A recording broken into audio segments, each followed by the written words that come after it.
Hello and welcome to On the Other Hoof. We have a fantastic weekend of racing coming up with Sandown and Aintree. Tomorrow on Saturday, we had a decent weekend last week, but the real jumping, as my good friend Callum here alluded to earlier on, starts today with two races over the national course, which I'm sure Adam Webb will be looking forward to. Is that right, Adam? Of course. Yeah, some of my favourite races of the year are these, so I can't wait for them. They're only around twice a year, so. Yeah. We look forward to your. Well, we're not going to do a horse-by-horse coverage of it because that's going to take about half the show itself. But it's good racing tomorrow, isn't it? Yeah, I was saying to you earlier, it's one of my favourite days of the jumps calendar this day because we've got two quality meetings, two fascinating meetings, and yeah, it should be really good. Yeah. Well, we usually get split down the middle in the fact that I prefer Sandown racing with the Tingle Creek, the Henry VIII Novices Chase. I think that's a fantastic day, and that's used to be the more local meeting to me. Obviously, up in Leeds now, it's a bit different. You Aintree or Sandown on the day? Probably Aintree, actually. There's no point in asking Adam. Just because the prize money at Sandown is just so bad. Prize money's awful. But I think Sandown this year is really missing a star quality. Obviously, Sir Gruzi's Sprinter Sacra not turning up. I mean, Border Success, credit to him, he's a fantastic horse, but is he really a bomb-proof favourite? No, he's not a top-class horse anyway. He's a Grade 1 horse, I think, but yeah, not a star quality one, and not one they expect to be a hard-held favourite, and he deserves to be favourite for Tingle Creek. We'll get to that later. Yes, exactly. Well, the first race we've been covering. After, the thing that I always forget, I haven't forgotten this week, you can get in touch with On the Other Hoof, i.e. us three, with any fancies or questions that you may have for tomorrow's racing, Sunday's racing, or any question in racing that you really like. We'll answer it to the best of our ability. Just tweet us at On the Other Hoof.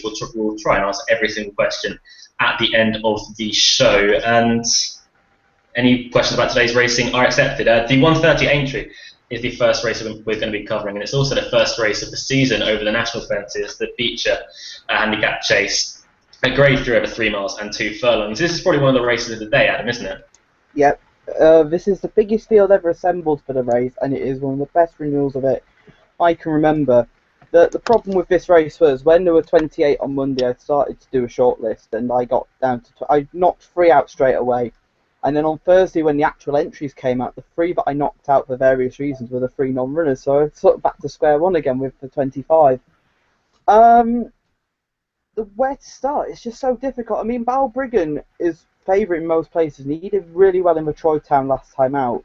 The question for me is, can he back this up here? I think he can back it up, but whether it comes too quickly for him, he could still be a well-handicapped horse. One that is, I think, well-handicapped is Mendip Express, but he can take offence with him, and I know Aintree has changed in recent years, but I think you still need to respect these fences. And he could be one that could easily take 1 or 2 of these on the way round, and if he does, he could easily end up on the floor. My idea of the winner is Green Flag. I think he has been aimed towards this as his early season target. His handicap form is really good. He was 4th at the festival behind Holywell when he was knocked back a bit in the race. I mean, he was outpaced, and then he stayed on up the hill to be 4th, and then was a non-stayer over 4 miles in the Scottish National where he jumped really well. Looked the likely winner going to the 3rd last, and he's just stopped for a lack of stamina. His comeback run behind Many Clouds, I thought, was a good effort considering how far he was beaten. I think that race will actually really work out, and I can see at least 3 of the horses that ran in that race winning this weekend. Maybe not Holywell, but we'll talk about that later on. But Green Flag's my idea of the winner. 1 at a bigger price is Oscar Time. He's got such a good record around this place. 2nd in the National in 2011 and 4th in the National last year. I think he's overpriced, and he loves these fences, and I can see him giving Sam Really Cohen a really good spin. One other that I've got in my shortlist, but I won't be backing, is Just a Par, and I'll let Luke talk about him, but I think he's tailor-made for this place. My idea of the winner is Green Flag, and Oscar Time at a bigger price would be an each-way play. Add 30 seconds onto that. Yeah, 30 seconds. So you were going for about 2 minutes and 3 seconds, we've gathered. Oh, alright. It's not as bad as last year, so... Fair play on that. You can take the baton now. Yeah, to be fair to Adam, it is such a competitive field, like he was saying. I don't blame him for spending 2 minutes on this race, because I certainly could spend more than 2 minutes on this race. Yeah, where to start? I do agree with Adam's horses, actually. Green Flag, was a horse that me and both Adam had a conversation after he ran in the Scottish National, saying that he'd be perfect for the Beecher Chase. I mean, he jumped like a stag that day. His jumping was absolutely brilliant, and he just was so exuberant with it that I think it cost him in the end, and he just didn't see out the trip fully. And I don't really see him as a Grand National horse for that reason, but I see him as a horse that will love these fences, and because the trip isn't 4 mile 4, it's 3 mile 2, which I think he'll get fine. Then he looks the horse that the horse that I most prefer coming into the race that has never experienced the fences before. So I do like Green Flag. There's one that has got a lot of course experience that is just a ridiculous price. 13-year-old Oscar Time, who is in such good form at the moment. I think we both agree with that. And he's been winning Hunter Chases, albeit Hunter Chases, but he's been winning them so well. And he was travelling well still at Cheltenham when unseating Sam Whaley-Cohen. Again, he was jumping really well. Just got into one tight, but Whaley-Cohen's record here is good, and the horse in particular has run 2 fantastic races in the Grand National before. I forgot he's 4th actually behind Aurora's Encore. Just a fantastic effort of 145. Goes well on this sort of ground. He stays the distance. He's got ticking so many boxes. Why is a 33 to 1 shot? I just cannot fathom, to be honest. I mean, it's not like a horse that a veteran can't win this sort of race. Yeah. Hella Buck won it as a 14-year-old. So Baby Run ran it last year, didn't he? Yeah. Quite a few 12-year-olds have won this. I think Into the Red, Kildimo. There's another one that won it as well. There are a few 12-year-olds that have won this race as well. So. I would be very surprised if that horse doesn't go very close and at least outrun his odds of 33 to 1, which I think is a quality bet. So if you've got 2 or 3 fancies in anyway, genuinely you've got to have a few quid on him. I think he's such a good price. Yeah. Is Oscar Time your main selection? Yeah, he is. Yeah. I think we're all sort of with Oscar Time, aren't we? As an each way perspective, he's just so well handicapped from his last winning mark. I think he's £9 lower now. Sam Whaley-Cohen obviously takes a further £3 off, and you need to tell you what a brilliant record Sam Whaley-Cohen's got around these fences. So I completely agree with you guys. 33 to 1 about Oscar Time is a huge price.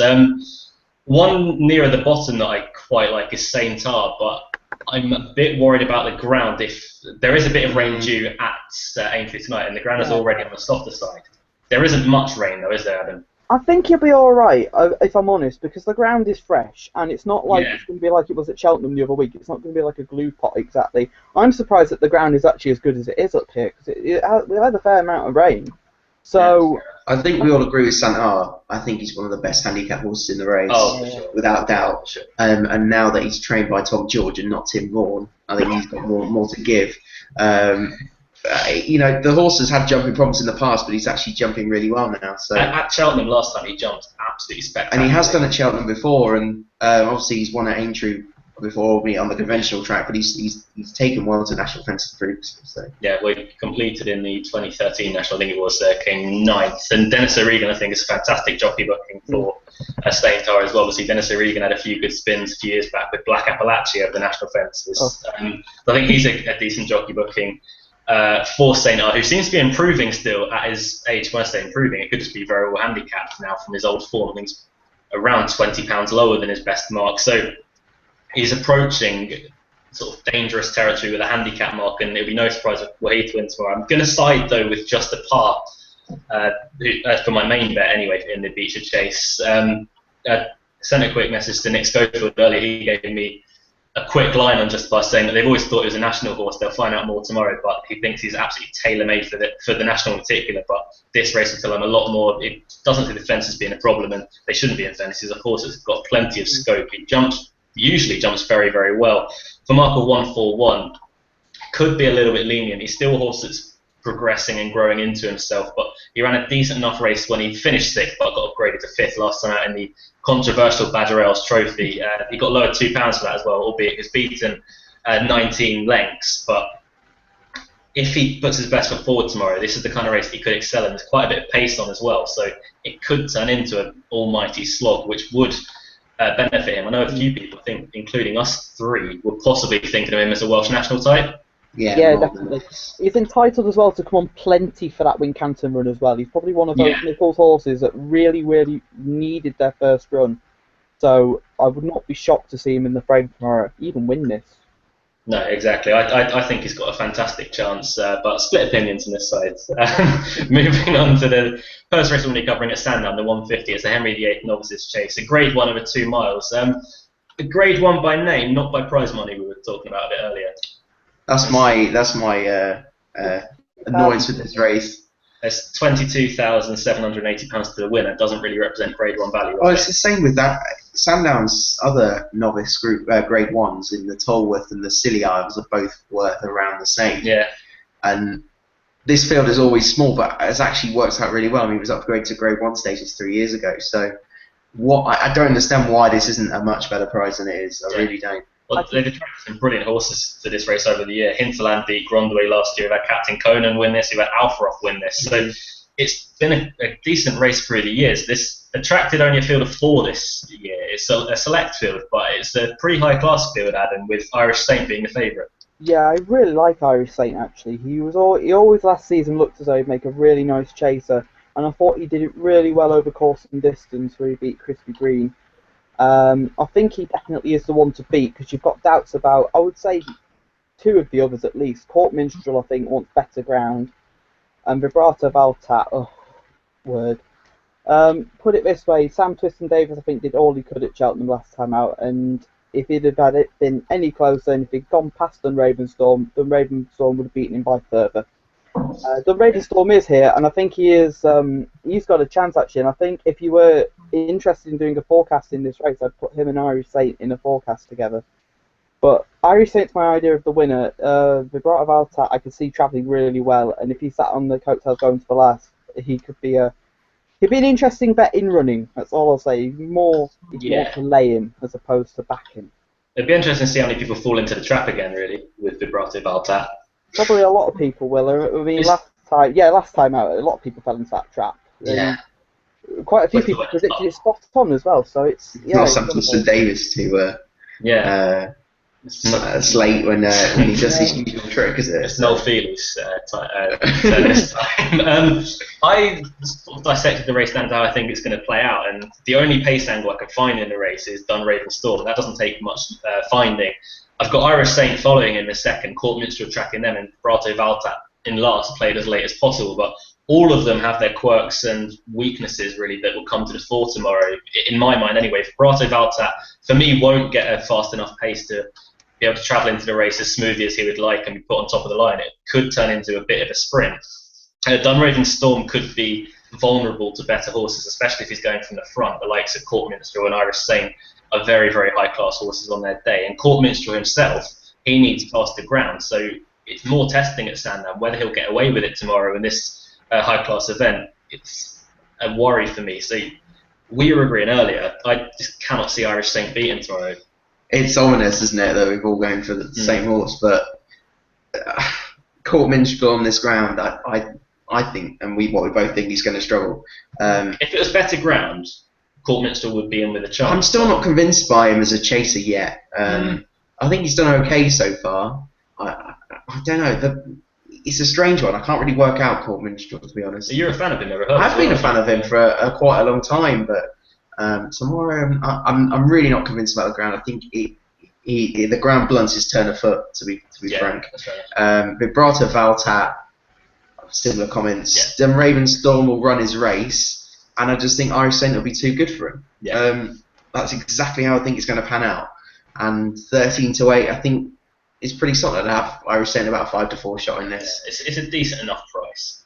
Yeah, he jumped really well on his debut. He's got just as he's the one horse in this field that I really think will appreciate fences. Yeah. Whereas the other lot handle it, but they're just as good over hurdles or whatever. Dunravenstorm, maybe if he hadn't had so many injuries, it might be different. But Irish Saint is definitely a horse. Only a 5-year-old that I know will appreciate fences more than what he had hurdles. It's with Irish Saint as well on his debut of the fences here at Sandown, of course, in distance. Bear in mind, he took on 2 rivals from the start, gone too far, fell at the first, and then Crispy Green, who's no slouch himself, he's not up to this class, but he's no fool, got swept aside readily by Irish Saint, and he's since won, but it was an egg and spoon race. You can't really hold that form up too much, but I think the experience around Sandown for a novice chaser in a race like this could be key to him for tomorrow's race. But we're back up to Aintree now for the 205. It's the Betfred Mobile Handicap Hurdle over 2.5 miles. Competitive race, Adam, one that we disagreed on earlier. I was saying it might not be the strongest. You disagreeing wholeheartedly. Well, you said no. You didn't say it wasn't the strongest. You said it was poor, and I disagreed with that.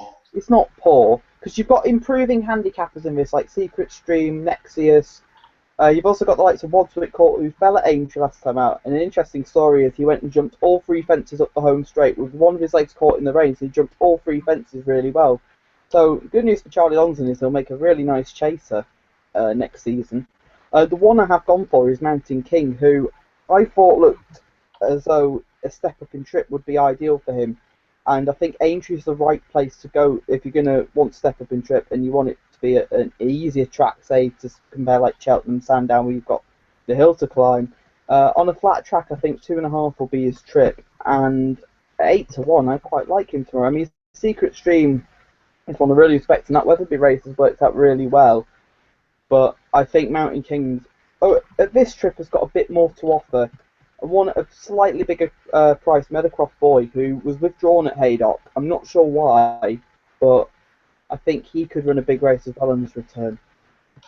Yeah, that's fair enough. The reason I said I was probably being a bit harsh saying it's a poor race. In fairness, it's competitive enough, but there's just a few in this that were touted to contest graded races and just never really gone through with it. Bears a Fair, Tap Night. Wadswick Court would be harsh to say that because he's still improving. Creepy, Mountain King has even won. He was highly touted as a novice and didn't really perform to the expectations. Dawalan, another one. So there's improving handicappers through this. I'm taking one at more of a price that Adam was disgusted at earlier. Callum, not so much, but I'm going to side with Midgehar, who I was a big fan of when he was running at Market Raisin, and he was beaten, and AP McCoy never really asked him of anything, and he just faded back through the field. I think he got beaten by 28 lengths that day. But then they threw him in at the deep end in the Greatwood last time out. He came 7th, but the top of the hill, you wouldn't have given him a chance of even passing a rival.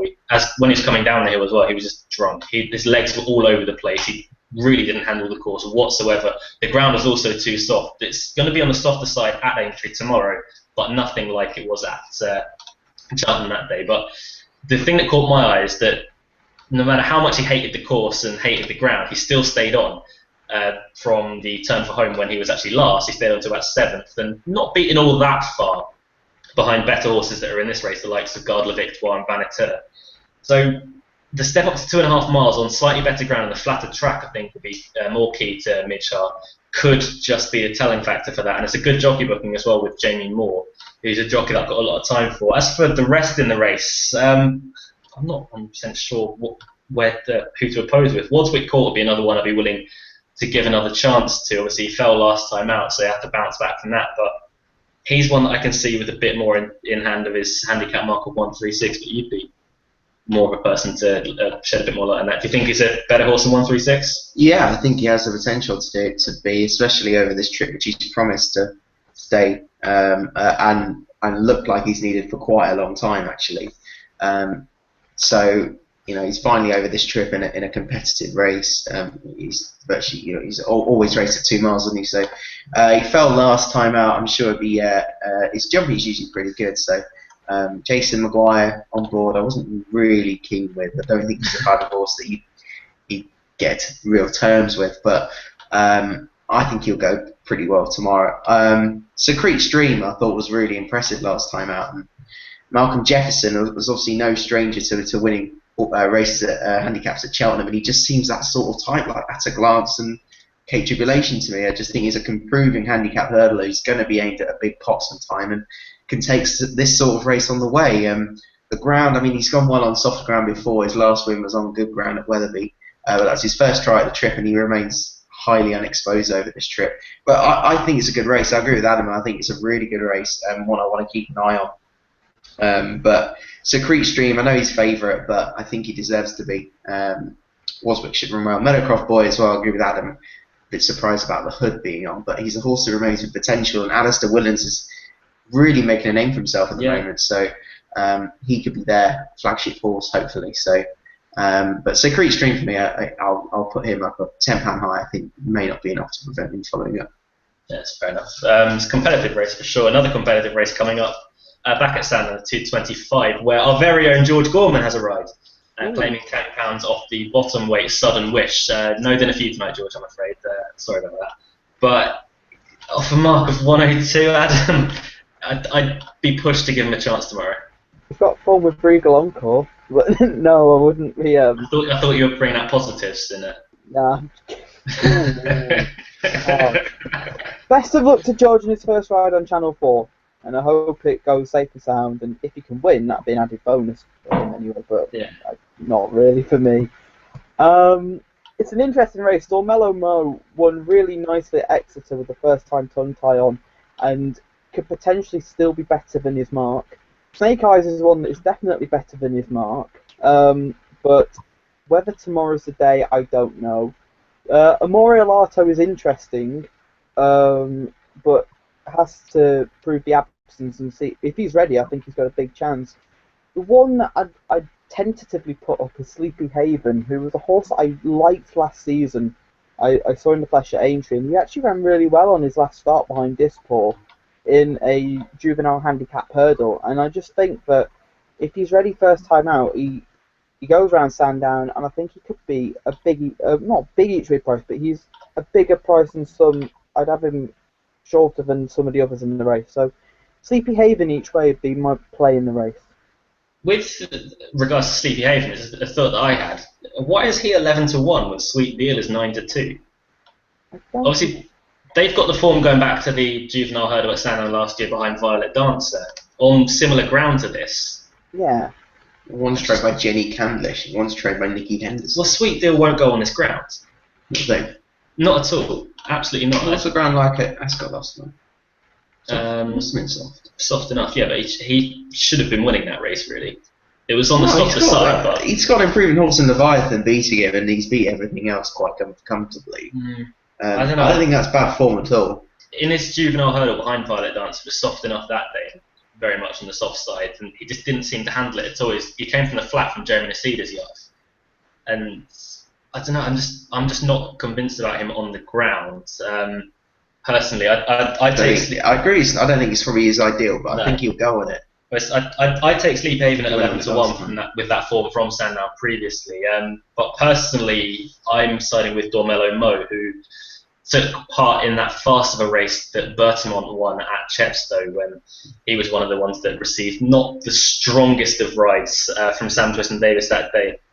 I think it's fair to say, but he's won at Sandown before he won last season in very nice style and regained the winning thread last time out in quite nice fashion. If he can continue that forward, then he's still only a 4-year-old and he's got to carry 11-10 against some older horses as well. But I still think he's ahead of better than a mark of 136. I think chasing will be his game eventually, but he still remains quite an exciting horse for me. Amore Alato will be an interesting one as well. Obviously, he was quite a high-class novice last season, but whether he's ready to go first time out this season, that's going to be more the telling factor for me. Leviathan also has to come into calculations after winning so easily last time at Ascot. Leviathan is still one that's improving, as Callum mentioned a bit earlier on, but whether he can take this in along the way remains to be seen. But for me, I'll stick with Dormello Mo quite boringly. It's not really a race that I'll be having a bet in, but it's very much a watching brief for me. Are you with Dormello Mo as well? Yeah, I probably will be actually. Is looking at his last run, and that first time tongue tie, I think, made a huge difference to the horse. Paul Nicholls has said the horse previously has had breathing problems, and the tongue tie might have just given him a bit of a breather, quite literally. And if he backs it up, I mean, he had Leviathan in behind that day as well, and that looks some of the strongest form on show with Sweet Deal. Then I think he's got a favourite's chance, and he's very much a favourite. Snake Eyes is one I cannot work out. I don't think you're the only one in that. I mean, he could be absolutely anything off that mark, and there's potential for improvement, but there's no way I want to be taking a short price on him with McCoy up first time up after a year off, nearly a year off. There's no way I want to be taking him on, whereas Dormello Mo just looks a far more solid option on form. It's a race I struggled with, to be honest. nothing really stood out. Warsinger maybe from the front. I think that could outrun its odds. It's done well on the flat lately. I mean, it stepped down to a mile, and I thought, why the hell are they stepping it down to a mile from 10 furlongs? And it went absolutely bolted up at Goodwood. It's run okay since. It was disqualified in the end because Nick Schofield weighed in light. But he's a good front-running horse. He's just the kind of horse that could have them on the stretch here. So at odds, I think Warsinger could outrun them.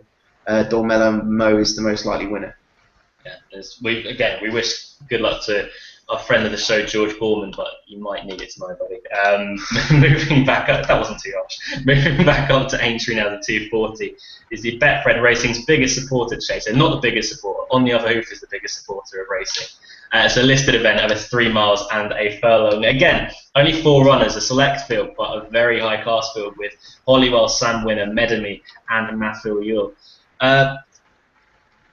It's hard to dissect a winner from this, Adam, but maybe Mathil Yule. If she's fitter than she was at Down Royal, then I think she takes all the beating. However, it depends how much she's come on for that run.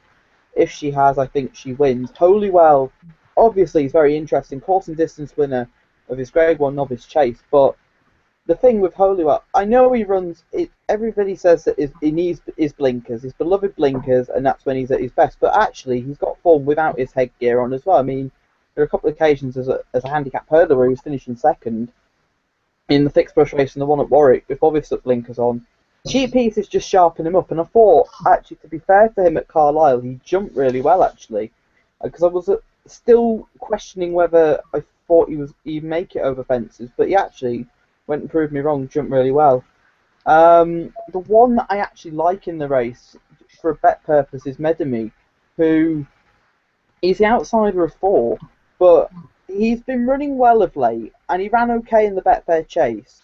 And this looks an easier race than them, and he'd be the one that I think would, if the other 3 aren't exactly 100%, he could be the one to pick up the pieces. Sam Winner, I don't exactly like round here because he needs a stamina test. This track is nowhere near a stamina test for him, and I can see him getting outpaced quite severely actually tomorrow. He's more of he wants at least 3.5 miles around on this mile course, and there isn't even a race over that distance. It's just this 3-mile one. Potentially, and it may sound silly, but I think he might be even been better off in the Hennessy last week. Yes, I know it was a grueling test, but that's the sort of race I think he needs.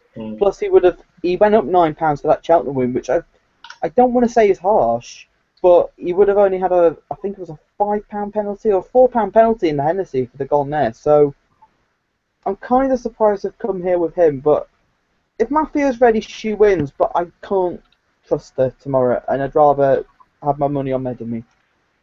Yeah, I think I'd rather keep my money to myself. We've actually got Steve Ayres watching though, who's the stable lad to Border Success. You like that one? So, Steve, Medemy, what's the line on that? We'd like to know that. I asked him, I was at Cheltenham with him last year, and asked him if Medemy was going to win the Ryanair. He was not encouraging about that. Mathil Yule is probably the way that I'd go in this race as well. She's only 6, but she's last year was rapidly improving. This year she's got to join the big leagues off a mark of 1.62, so she's got no real option to go anywhere else. She wasn't fit when running in Ireland on her reappearance, but she ran okay, well enough saying that she's going to come on for the run. This race is probably easier than that, in fairness, with Hollywell obviously not having his blinkers on. That they seem to rejuvenate him, although Adam did make the point earlier on that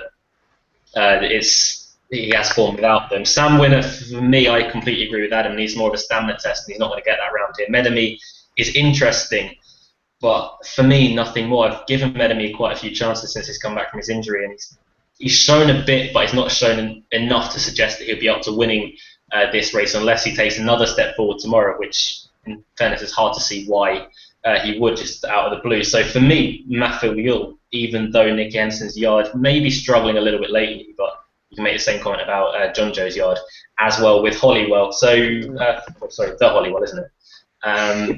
For me, I'll take Mathil Yule for Nicky Anderson and Daryl Jacob. Are you Mathil Yule as well?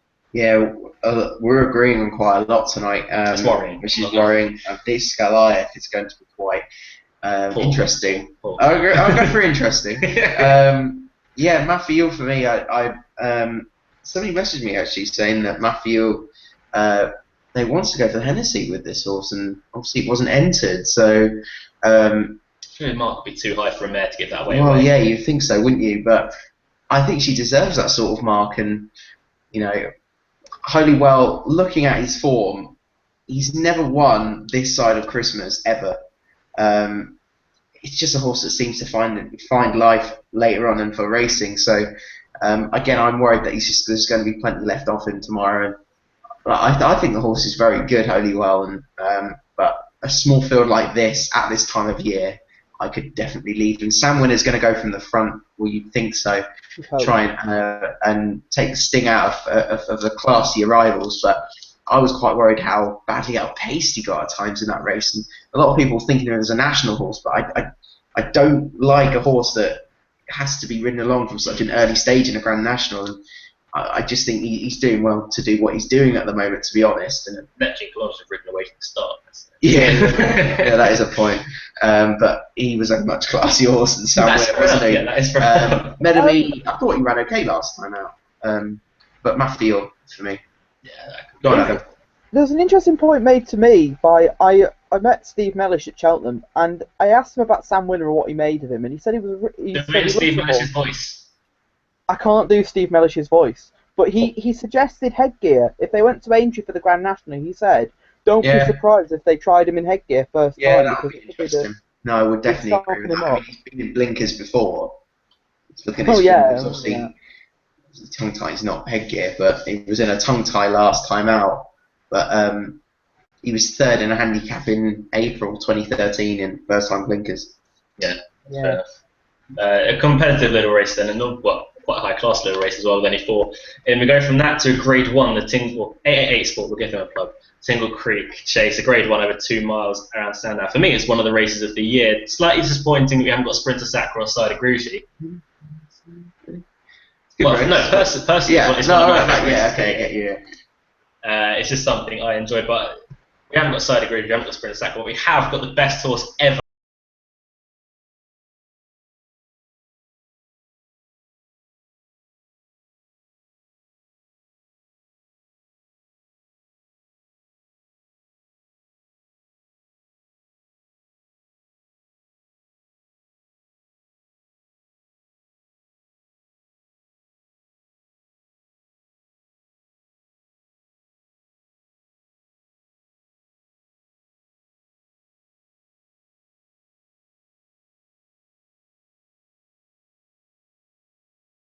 I'd love to tell you what went wrong, but I literally have absolutely no idea what went wrong.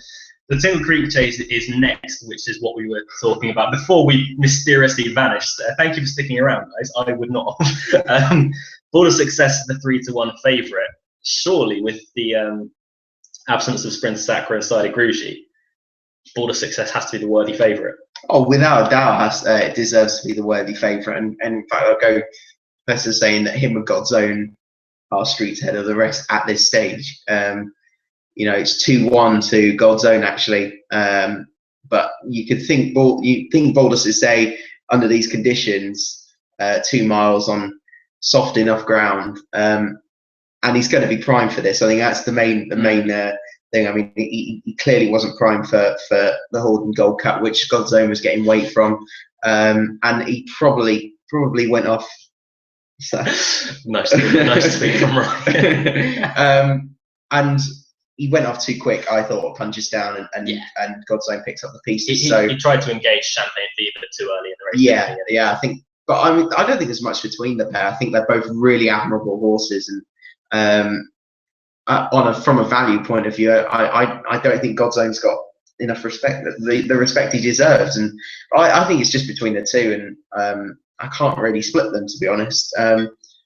My heart's telling me Border, and my head's saying that God's Own is going to be any value if he's going to be a bigger price than Border, which I think he is going to be. I mean, anything around 4-1, 9-2 on God's Own, which I can see him being, I think it's a great price because this horse is doing nothing wrong and really improving. And Border Success really sets a standard for now for me, but I think God's Own is more than up to it. Yeah, we'll see. Border Success beat God's Own over 2.5 miles at Kempton last season. Obviously, That's the only time he's got. Hi, Adam. What happened?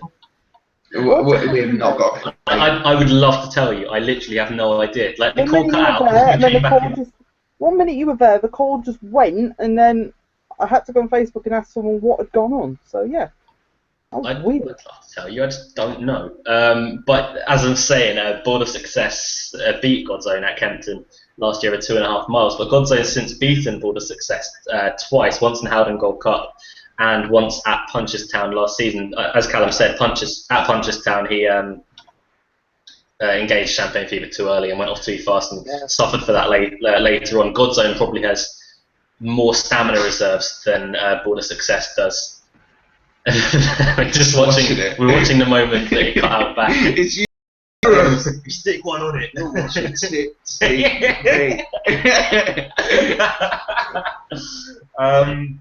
Godzone probably has more stamina reserves than Border Success. Saying that, Border's not really short on that department over 2 miles whatsoever. But there have been excuses both times Godzone has beaten Border Success in the fact that in the Howden Gold Cup as well. Godzone was probably more forward for it and more ready. They meet on worse terms today for Godzone. I just think over 2 miles, Border Success is probably the better horse than Godzone. From each way value, I'm struggling, I'm not going to lie. Third Intention runs well at Sandown. He impressed me last time out, actually, because he's a horse that in his career has had plenty of quirks that I think in the Scilly Isles he just stopped going up the hill against Captain Conan to my distraught. It's awful. I still get nightmares about that. But over 2 miles, he could still be potentially minorly unexposed. No, he's not. I don't know. No, he just isn't.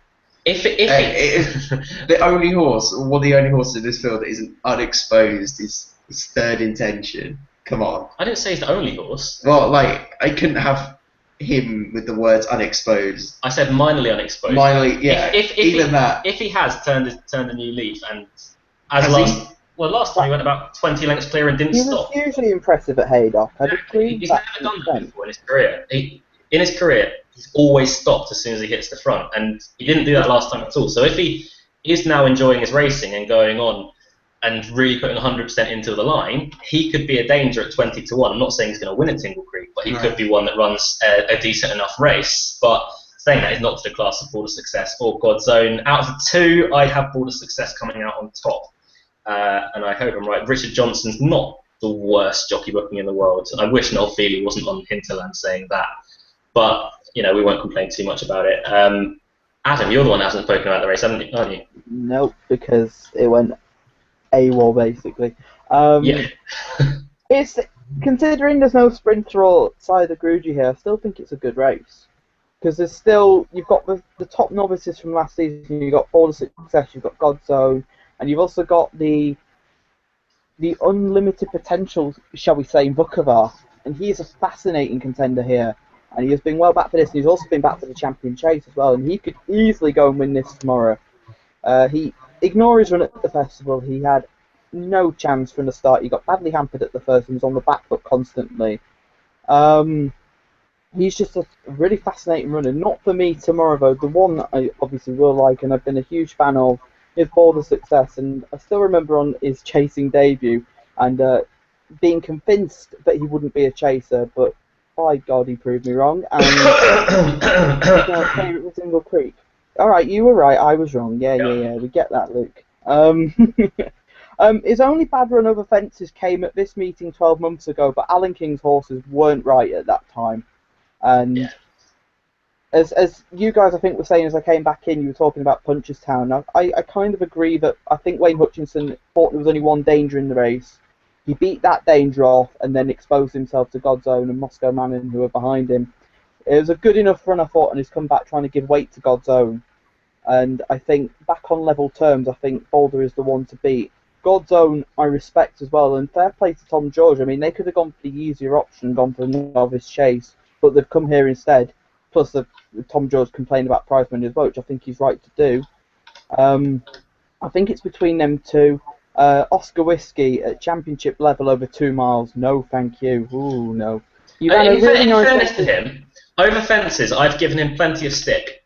A lot of it, in fact. So much so I'm on the Bet forums for it. But He ran a lot better than I expected in the Paddy Power, and that was his first glimmer of sort of hope over fences for me. Albeit he's already a Grade 1 winner. I agree with that to an extent. The only problem with that is they didn't exactly go very quick. That's my only concern. When they go proper 2-mile pace, I think he could even get out.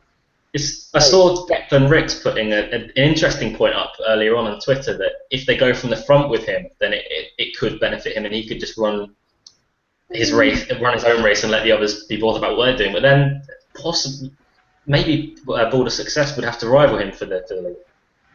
Yeah, I think Boulder Success, as long as he's, I think Boulder has to. I'm not going to say he has to be ridden handed. No, he doesn't have to. Yeah, he doesn't have to be. But I think I'm just trying to find pace angles. Obviously, we've got Boulder Success. Hinterland can lead. He's in the first time. There isn't much pace. Hinterland won't lead. He'll be right back. No, Hinterland can actually. Yeah, he has led before. But... Williams Wishes is held up. Third Intention. Unless they try something with Third Intention. Vukovar maybe. No, Vukovar will be held up. I think. Yeah. See, there's not much pace in the race, so it could just be. Nicky Henderson says to Barry Geraghty, ping him out in front, and we'll see what happens. Speaking of Vukovar, I don't think tomorrow is going to be his day at all. 2 miles on soft ground, first time up, I don't think is what he wants. But this horse is very good. He's only a 5-year-old, but he is a good horse. He's the kind of horse I can see improving throughout the season and becoming a Ryanair horse in March. There's no prices on him for the Ryanair. Everything else in the world is quoted, but not this horse. So, but yeah, I'm hoping he stays on well tomorrow and really highlights himself as a horse that wants a bit further. But make no mistake, this is a very good horse. Very good job of looking as well at Davy Russell, utilising him when he's over here. Up to range now for our second visit to the Grand National Fences of the afternoon, the Betfred Grand Sefton Handicap Chase at 2 miles 5 furlongs, 110 yards. This one, very competitive. Maybe not as good of a race as the Beach Chase we covered earlier on, but nonetheless, we have some, well, we'll say star names in the likes of Huntball, Champion Court on his day. That's a very good horse, Adam. But you're with Up to Something, aren't you? Who's been backed as well. I am with Up to Something because I actually think this is a really good race. I think it's a lot better than last year's renewal anyway. Because you've got horses at the top there that can potentially be graded horses in the past. And yeah, Up to Something is one that I've had in mind for this. I mean, he was I put him up as a handicapper to follow in the jump season preview, and this was a type of race I had in mind for him. It was slightly concerning that he faded as he did at Carlisle, but obviously he must be showing the right signs at home for him to be here. And Daryl Jacob for me is a really good jockey booking as well. He's also one of the pace angles in the race, and I could see him going really well from the front as well. The other horse I like in the race is one down near the bottom. It's King of the Wolds. What's up? We've just seen price-wise. Just the Paris green flag, yeah. Just green flag, Ruacana, Oscar Whiskey, and Williams Wishes. Williams Wishes is a good shout. Bollocks, you. Price-wise. Do you remember Williams Wishes actually bolted up at Sandown? Yeah, I remember that. I think Exeter as well. It could be Exeter. Yeah. Anyway, King of the Wolds has been back. Okay. Apologies. King of the Wolds has been backed as well. I thought he needed his reappearance at Aintree, having travelled really well going to second last, and he's just blown up. And the form last time out at Ayr is actually working out quite well. So, and a dropping trip here I think will help him. And off of several weight, I could see him going really close. I respect the favourites. Well, I mean, Rebel Rebellion won this a year ago, but I think he is handicapped it high enough. And I do respect the top pair of Rolling Aces and Huntball. And I've got to give Persian Snow a mention because I've liked him all year, but he disappointed in the Paddy Power and he'd need to convince a bit more. Devastated. It's okay. I thought Just the Part was a fairly safe one from price-wise. Apparently not. That's killed both of us, really. Yeah. Not gonna lie, that one hurts a little bit. Thanks, price-wise. Your fancy for the Grand Sefton? It's not a race I've got a strong fancy in at all. No. I struggle usually with this race, and I'm certainly struggling this year. Up to Something's a horse I know has had this as a name for quite a while, and he's for a long time he's been thought of as a horse that potentially could run in a national. He doesn't convince staying that far yet, so 2 mile 5 round here could really be his bag tomorrow. He jumps really well. I think he'll give a really good account around 16-1. There's a lot of these horses that I can't see winning, and I can't really find the one that I think will. Rolling Aces, I think, is really vulnerable off that mark tomorrow. Hump Ball, if the ground was better, if it was good soft ground. I mean, it might be. I mean, what were you saying, Adam? The grounds tomorrow. What do you think it's going to be? I think the national course. I think it'll be. I think the going descriptions at the minute are accurate. I think it was soft, good to soft in places. I think Hump Ball will be. It'll be okay on the ground. It's not going to be as ideal, but it's not an extreme, so he'll be. I think he'll be okay. But I don't think it's in his favour, and off 155, I'd want it to be in his favour rather than just he'd go on it. Champion Court. I thought how did he run in the top of me? He jumps okay, but I didn't think he took to it that well. I think the big field was the issue, and I just think he got slightly out of pace. I think tomorrow, Ryan Hatch is a good booking. If he can kick him out in front, he could potentially be hard to peg back. I thought his run in the Paddy Power was really good. Yeah, it was a good run. Where I was questioning whether he should still be in training, because that first run was it was a sour run. I mean, going past the stands, he actually looked as if we go back to the stables, and that's not I've ever seen him do that before. But it was good to see him back in the Paddy Power, and I think if he does take these fences, I'm gonna give him the benefit of the doubt in the Topham. But if he takes to it, I can see him running a big race. Yeah. Yeah, I mean, you can give lots of plenty of chances, and there's not many that stand out. Real Rebellion, I think, will make a good bid to retain the crown, of £5 higher than what he was last year. But I'm gonna have a few quid on up to something tomorrow, so I may as well put him up because I've not really got a strong fancy yet. I'm struggling with this. I completely get the angle and up to something. I think he'll run his race. Persian Snow, I know, was fancy for the Paddy Power. Didn't really perform in that. I thought the ground would be okay for him. He'll have no problems with it today, but there must have been a reason for him running so badly in the Paddy Power. He might go well, but he's been, I say at a price, but he's being backed in. He's about 10-1 now. Humble, I completely agree with you, Callum, on that I'd want him to have firmer grounds. Not that he won't handle it, but I'd rather him have it in his favour. Rolling Aces, Nick Schofield said to me earlier that if he takes the fences, he'll have a really solid chance, but 7-1, it's a bit of an if. Soft ground isn't really a problem for him at all, but 11-12 in a competitive handicap like this may just find him out. Cedric Blur is a horse that Ryan Ferris backed in the Paddy Power for some god-known reason. He's given me a lot of stick on Twitter during this show, so I'm winding him up on that. Why the hell he backed that, I have no idea. He's a motherfucker on that. I honestly don't know. Foundation Man is a horse that a long time ago I thought he'd take to the national fences, but he's gone backwards since then. He jumps fantastically, but he just doesn't seem, for me, he wouldn't be a horse that's up to this kind of race. However, if he refines his winning thread and refines his top form, he could be one that's dangerous off a low weight of 10-5 with Richie McLernon on board, but I'm really struggling to find anything to back in this. If you push me, maybe Persian Snow each way at 10-1, but it's not really a race that I'd be wanting to have a big investment in whatsoever. The last race that we're going to be covering is the 335, at Sandown, the London National, which ironically is also one of my favourite races of the year for no reason whatsoever. It's just a bit of fun. 3 miles, 5 furlongs, 110 yards, also known as the Bet365 Gold Cup trip. I was saying earlier I was a bit disappointed with the turnout this year, but you actually quite like it, don't you, Gary?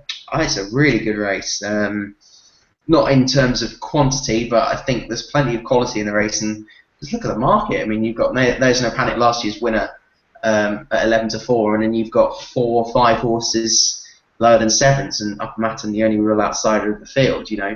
And you can all give them really good chances. I mean, I covered this race earlier today, and there was I was finding it really hard to rule any of them out, to be honest, convincingly.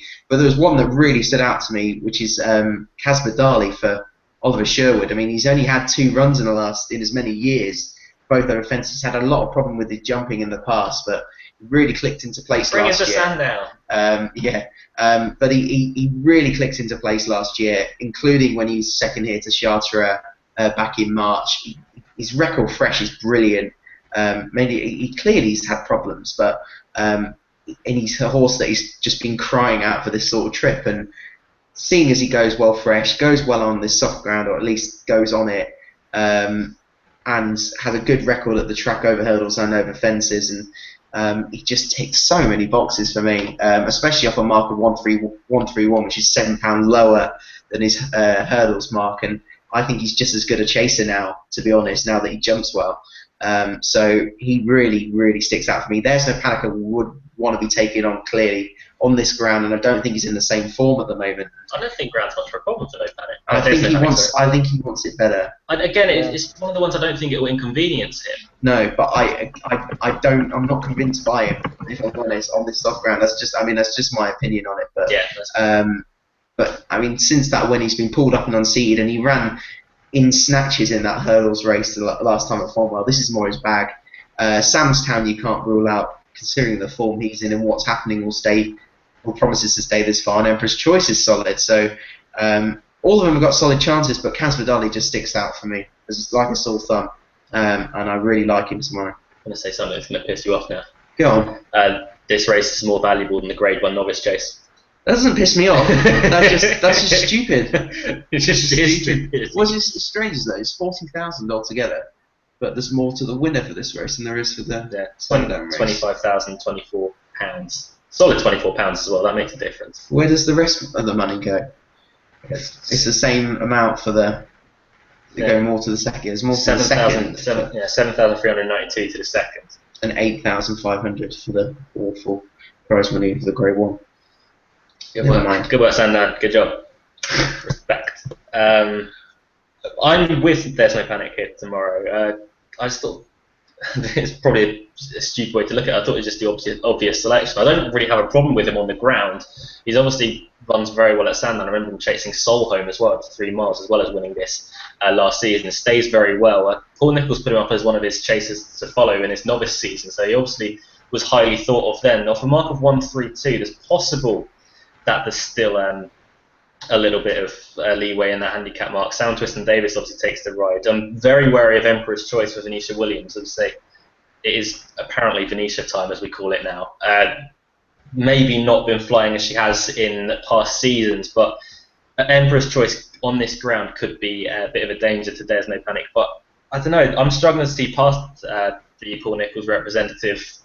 I'm not really a fan of Kaz Vidali, as Callum mentioned. I think a horse with jumping problems, a course that you don't really want to bring it to test it, is Sandown. It's one of the toughest jumping tracks in the country for me, with the railway fences, the downhill fence obviously as well on the side of the course. So I'd look over him and I'd side with There's No Panic. I think 3 to 1 is a fairly decent price about him.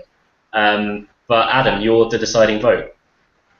Sorry, Luke, but I don't think There's No Panic will go on the ground tomorrow. I think he wants better ground, as he proved when he won this 12 months ago. The one that I do like in this is Emperor's Choice, who looked to need the run at Haydock, and I thought it was a really good effort behind Gasline Boy, and he's actually dropped £1 for it.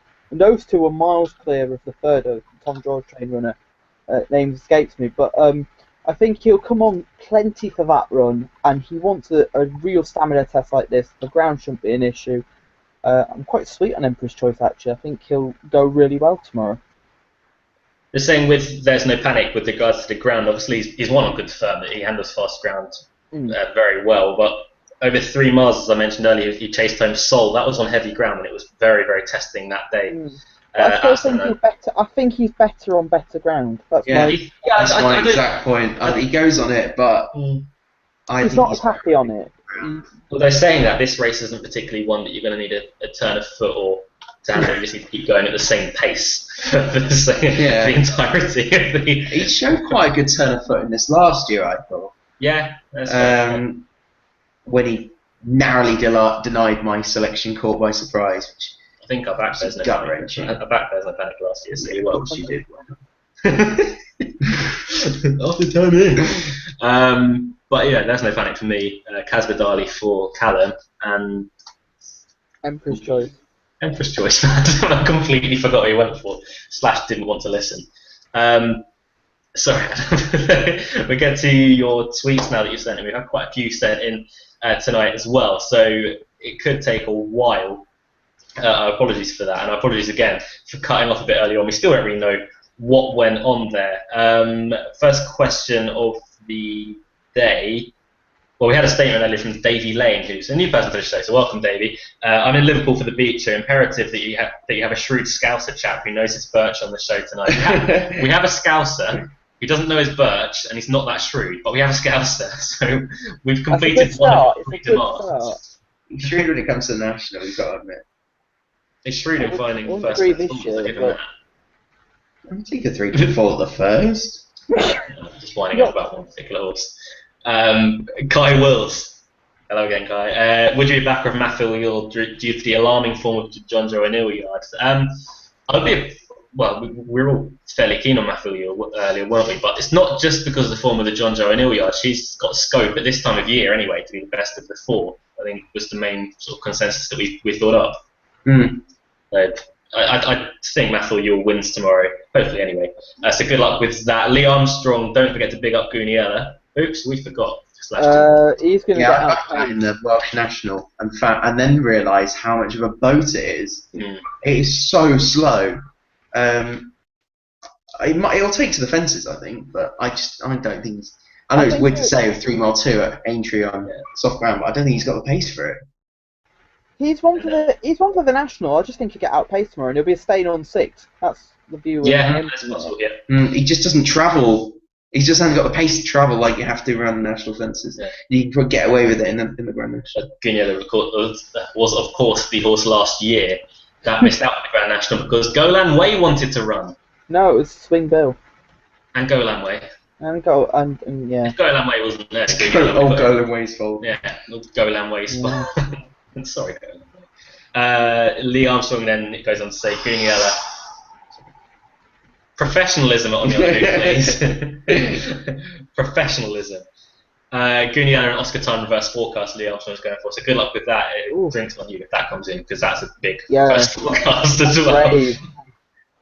Richie Stewart, opinions on Cruz Linen for the beaches tomorrow. Reckon he got a good each way chance, but worried about the form of McCain. Nice price at 40s. Donald McCain hadn't had a runner for a while. Came out the other day. He's had a couple of winners, didn't he? So the form is picking up, I think. Out of his 2 runners, I prefer Cruz Linen.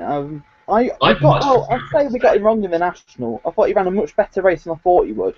He can't clout. He clouted a couple on the way round, but you never know. Jason McGuire's picked him.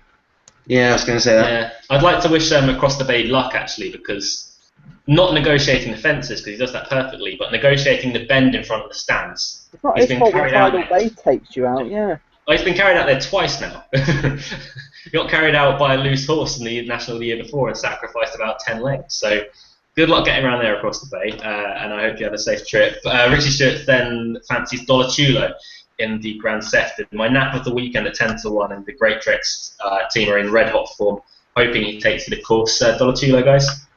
Magnifica 12 form boost, so. Callum's not complaining if he wins. Yeah, we thrashed that at Stratford last year, but never mind. What could have been? Yeah. Sunil Kumar, good evening, Sunil. Sandown at 3 o'clock, Summersby, the Tingle Creek. Summersby with AP McCoy on board can go well there. Yeah, I don't think Summersby, we know everything about him. It's a disappointing race if Summersby wins it, for me, at this age. Yeah, I agree with that. I just don't think Summersby really jumps well enough. He just makes too many niggly little mistakes, and then he has it all against him. I'd love to see him run a good race, though, because he's one of my favourites for quite a while. Although being against him, Phil Dinsdale at Beach and the Grand Sefton each way double, which is what Adam has also done. Not this bet though. Balbriggan and King of the Wolds should pay a few pennies if it comes in. So good luck with that, Phil. Chris Heath, chances of Burton Port in the Beecher Chase, readily available, a massive 25-1 with Paddy Power, bowler in the Grand National last year. He's here for a sighter. They want to know whether he likes the place. I know he went really early in the Grand National, but I think he's more. Him and Alco were 2 that I've got down as sightseers. Basically, they've come for the day out and they just want a safe round basically, and just to make sure they like the place. So yeah, good outrun as well. If he does, then he's surely got to be quite a danger in that race. Yeah, exactly. Especially at 25. So I mean, he's a horse that he did stick out when I was looking at the form. He did kind of stick out as a horse that potentially could win this. If he returns to his best form, he's the class horse of the race probably. To be fair, he stuck out to me when I did a piece about the Grand National weights. He stuck out, but at the time I was unsure about his form. But he actually came back and ran a really good race in the Bet 365. I thought he was going to win it for most of the way, and then Hadrian's approach came and nabbed him. But yeah, if he could run a really big race here. It's just I think he's here for a sighter more than anything. They want to know if he likes it. So. Considering the price he went off in the Grand National as well, and he's going to be a much bigger price tomorrow. Mm. On Harbour Watch, question 1 of his 25,000 that he sent in tonight. Thanks, Ryan. How hard is it to one of these things on time to do? How hard is it to write a sentence that makes sense? To do, firstly, Ryan. And it's quite hard, actually. We always do quarter past now. That's the time. It does say in the bio as well that we're often late. So look, Ryan, mate, honestly. No. Stephen Mullington, I was thinking of wearing my George suit from Asda and tanning up tomorrow. Will I fit in? Absolutely. Adam's got his appointment to his tanning appointment tomorrow morning. We hope you dry in time, actually, Adam. You will be lost in the 42,000 people that are there tomorrow. Yeah. Hey, back off. That's an awful impression. It's a good reason for not going. Phil's obsessed with us. It's getting quite weird now, yeah, Phil. Restraining orders are coming out very soon. Yeah. He said it's so good to see the bro love is back. # Luke and Callum. That's a good hashtag. I might use that. But we finish each other's sentences now, don't we? Yes.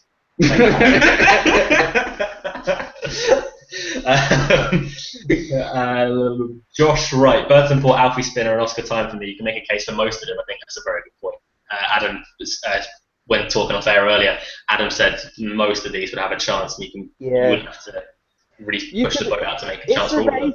It's a race where you could pick 3, and none of them would be in the frame. I mean, you say that about most races, but one of these races you could have a fair few, and others could easily beat yours. So it's a cracking race. I can't wait for it. We have a delightful picture from Chelto Festival. Disappointing at the lack of Christmas jumpers on the other hoof currently. Otherwise, a good show next week, lads. And we've got a lovely picture. God, that's horrendous. We'll retweet it on the other hoof account. You can have a look at it there. But it's a very Christmassy jumper. I don't have a Christmas jumper. No, I'm not even intending on buying one. A Christmas jumper isn't the worst thing not to own. We will try to get Christmas jumpers for next week. Wow, that is a sight to behold.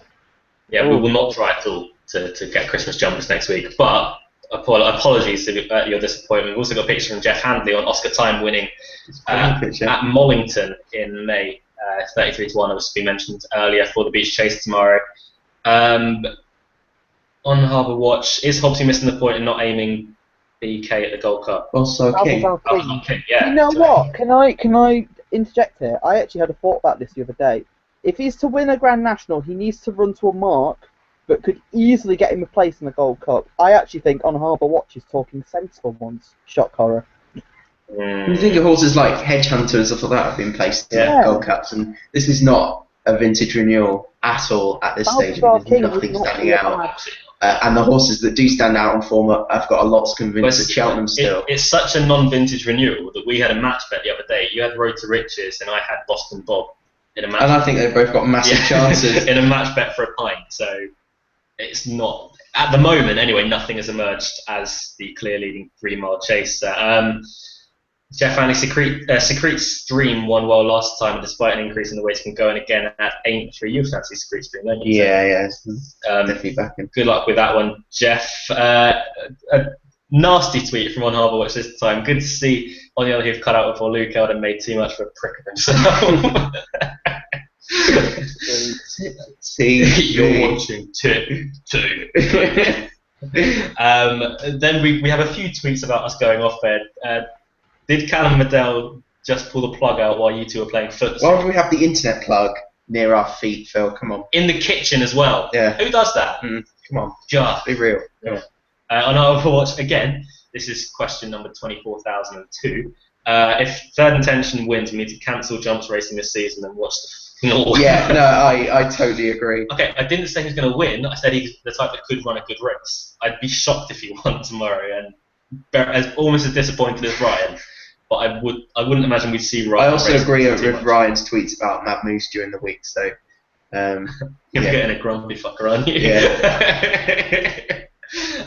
Jeff Handley's on Huntball in the Grand Sefton. 10-1 handles the national fences and be sharp for a spin over hurdles at Ascot. It's just ground is a possible, for me.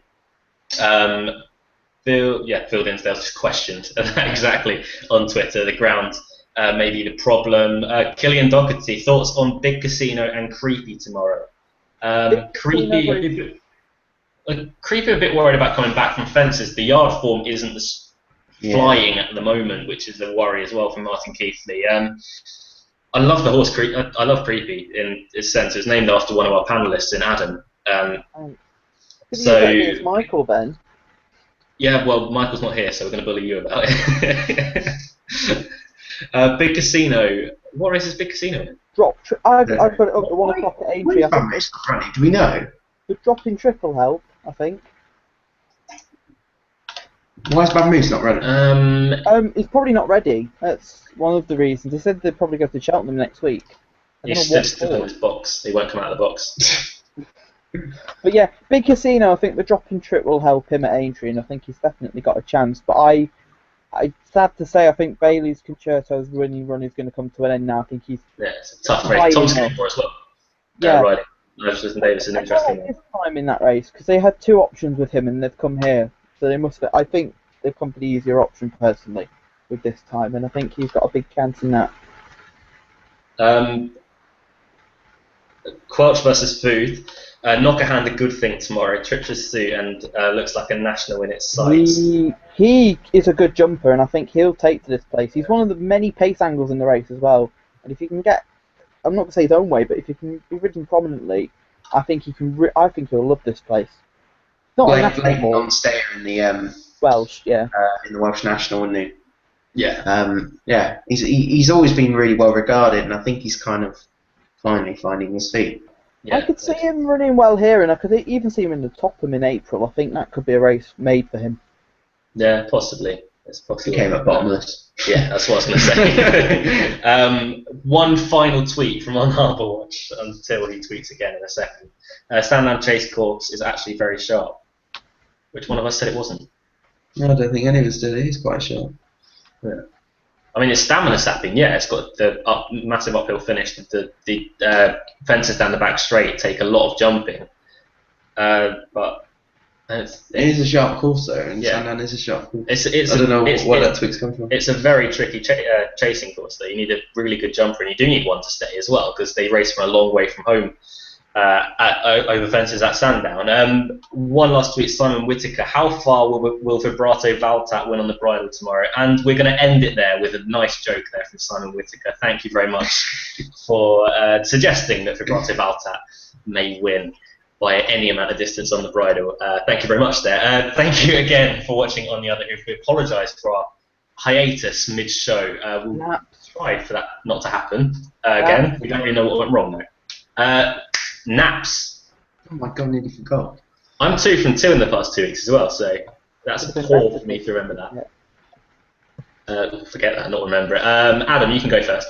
Emperor's Choice in the London National. Oh. What, are you going to go for Caspadali? No, I wanted to go for that, but I wanted to go for Irish Saint, but I know that's what you're going for. I'm going for Irish Saint. Do you want to take a nap together? Yeah, let's go for it. We're going to nap together. We're going to nap together. Irish Saint. Last time you said that, it came out really wrong, and yeah, tonight it came out really wrong as well. So yeah. Deliberately tonight, though. Irish Saint is the nap of myself and Callum Medell. Before we go, just one quick thing I want to say. The Beecher Grand Sefton double that I've got, because I mentioned it in my blog about a month ago, but it's one that I personally have liked for quite some time. It's Green Flag and Up to Something. It's an each way double. I really like both of them, and hopefully it can pay for Christmas. Yeah, about that. Michael actually sent in some selections earlier on. Mendip Express in the Beach Chase, the Irish one in Ballybolly's race. I'm not sure what the Irish one is in that race. There isn't an Irish one. I'm thinking it's a Rebecca Curtis horse. I'm thinking. Possibly. And his last one is Hollywell, but still doesn't wear the magic blinkers. And also as well, line we got on a horse earlier called Great Try for Nick Schofield. I know, Adam, you're a big fan of Great Try as well. He's running tomorrow at Aintree. Really a really nice horse, like him a lot. Will improve the hurdling experience in what looks a hot race. And that is Ballybully's race. There's no Irish horse. Well, there's no horse trade in Ireland anyway. No, there is no Irish horse whatsoever. No. I'd go with the favourite. I think that's the one. He was really impressive in his bumper, so I can see why. I think Michael's on crack tonight. That pantomime's doing stuff to him. Michael may be back in the future. We don't know. But thank you very much for tuning into On the Other Hoop tonight. Thank you very much for the interaction as well. Makes the show flow much easier. And it's nice to know that people actually watch this show as well. But until next week, enjoy tomorrow's fantastic racing and the weekend's brilliant racing. But we'll see you next Friday at just after 8 p.m. Ryan Ferris.